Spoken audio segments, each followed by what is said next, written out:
નમસ્તે મિત્રો, ગુજરાતના ઉમેદવાર માટે એસબીઆઈની મોટી ભરતી। હા મિત્રો, 9124 જગ્યાઓ પર નોકરીની તક। જો તમે ગ્રેજ્યુએટ છો, આ ભરતીમાં તમારા માટે ખૂબ જ મહત્વની છે। જો તમે દર મહિને 46,000 સુધી પગાર અરજી કરવાની છેલ્લી તારીખ 31 ઓગસ્ટ રહેશે। કોણ અરજી કરી શકે, ઉંમર કેટલી, પસંદગી પ્રક્રિયા કેવી રીતે થશે, સંપૂર્ણ માહિતી આજના વિડીયોમાં હું તમને જણાવીશ। તો વિડીયો છેલ્લે સુધી જરૂર જોતા રહેજો મિત્રો।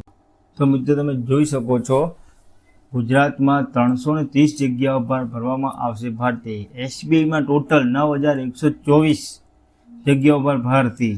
માસિક પગાર કેટલો હશે? 46,000 સુધી।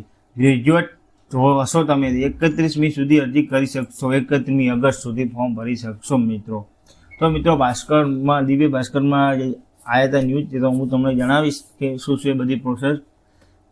તમે જોઈ શકો છો, એસબીઆઈમાં નોકરી મેળવવા ઈચ્છતા ઉમેદવાર માટે ગ્રેજ્યુએટ ઉમેદવારને ભરતીની તક આવી ગઈ છે મિત્રો। બેંક દ્વારા જુનિયર એસોસિએશનની કુલ 9124 જગ્યાઓ પર માટે ભરતી પ્રક્રિયા જાહેર કરાઈ છે મિત્રો। તો ઉમેદવારો 31 ઓગસ્ટ સુધી ઓનલાઈન અરજી કરી શકશે।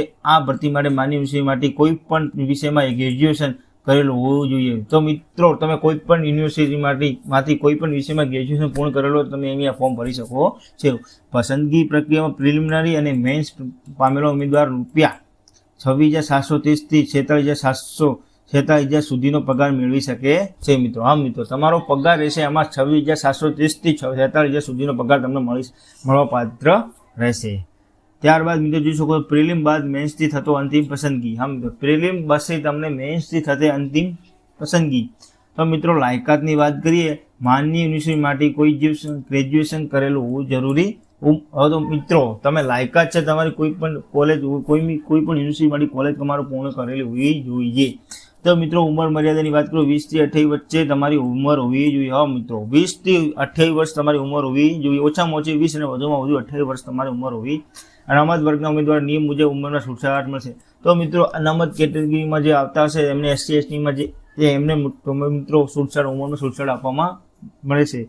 ઉમેદવારો સ્થાનિક ભાષાનું જ્ઞાન હોવું જોઈએ। તો મિત્રો ઉમેદવારને સ્થાનિક ભાષા એટલે માતૃભાષાનું જ્ઞાન હોવું જોઈએ।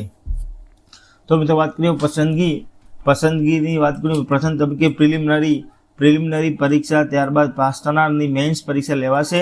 મેન્સ પરીક્ષાના ગુણથી અંતિમ પસંદગી કરાશે। જરૂરી દસ્તાવેજોની ચકાસણી કરવામાં આવશે। હા મિત્રો, પહેલાં તમારે મેન્સ પરીક્ષા ગુણથી અંતિમ પસંદગી કરાશે, જ્યારે દસ્તાવેજ ચકાસણીમાં લાસ્ટમાં ચકાસણી માટે બોલાવશે, ત્યારબાદ તમારે ફાઇનલ મેરિટ લિસ્ટ જાહેર થશે। તો મિત્રો આવા જ વિડીયો જોવા માટે અમારી ચેનલ સબસ્ક્રાઈબ કરજો। નેક્સ્ટ વિડીયોમાં મળીએ। જય હિન્દ, જય ભારત।